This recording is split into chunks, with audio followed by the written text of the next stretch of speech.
Vafotlardan oldinroq Pele va Diego Maradonadan shuni so'rashdi. Ular hayotida ko'rgan yoki uchrashgan eng kuchli futbolchi kim?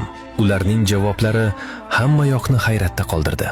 Pele aytdi: u faoliyatida o'nlab buyuk futbolchilarni ko'rgan, ammo faqat bittasi unga futbol imkoniyatlaridan tashqariga chiqqandek tuyulgan.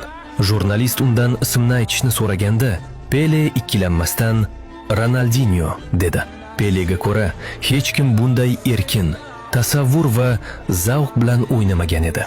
Har bir finta, pas va dribling xuddi o'yin qoidalarini buzib yubordek edi.